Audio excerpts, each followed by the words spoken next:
Who's at fault with that clip? What's up, Team Buckhouse? Johnathan Buckhouse here, and today I want to break down this specific incident that happened, and thankfully nobody got hurt. Was somebody at fault here? How could it have been avoided? How could you make sure that you don't get into this situation and or just get wrecked? You know, it could have a bad situation. So let's break down this almost collision I had at Crystal Mountain in Washington.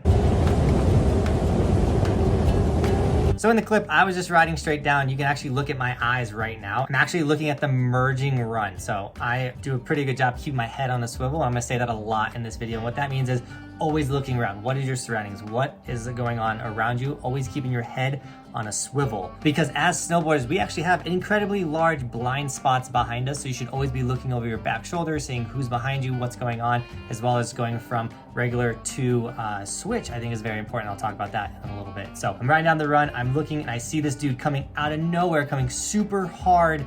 It'd be his left, so his blind side, into my run. So it's two runs coming together. He's just ripping into my run. I scream, I'm like, ah!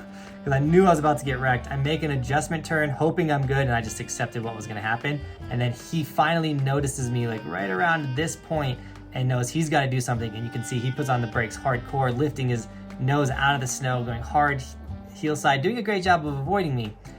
But he could have done something where we would have never been in this situation. And what that is, and it's hard because it looks like he might be on a POW board.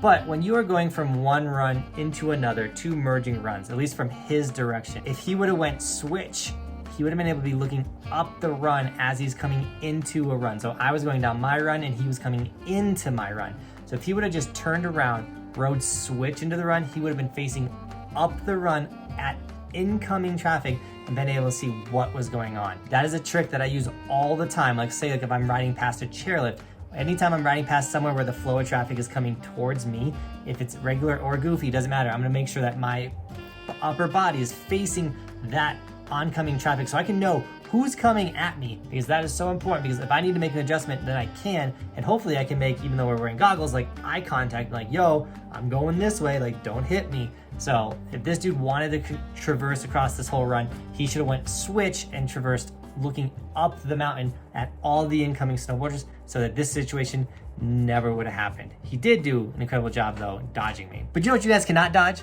The subscribe button. So go ahead, smash the subscribe button, and we're gonna jump into a couple more points on this video. Now, the next thing I wanna point out is I truly don't believe the downhill rider has the right of way in all situations. So once again, right here in this situation, he's technically below me as I'm coming down at this point, but he's traversing hard across, not looking up hill at who is coming into the flow. You know, he's merging into the flow of traffic, not looking at his surrounding, what's going on. So even though he was below me, technically, he was the one making everything dangerous and not safe. I noticed him forever away, but my momentum, my angle made it really hard for me to dodge him.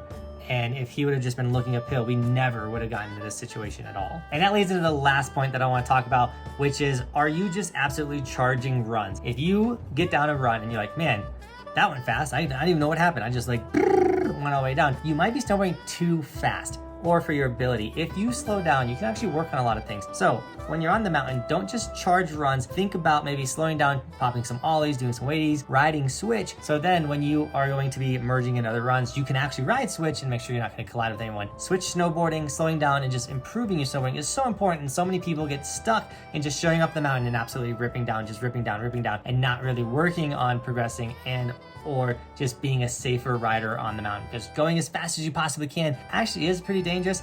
I tend to very, very, very, very rarely completely open up my snowboard and just rip as fast as I can. So think about that on the mountain next time you go out. Also think about snagging some Evolution merch. We got the snowboard version and the ski version for all the skiers out there. And with that, Team Buckhouse, thank you so much for sharing with me today. Let me know who you think's fault this is down in the description and or in the comments. And as always, thanks for watching. Keep evolving. Sorry, I'm messing up the whole outro. See you tomorrow with another video.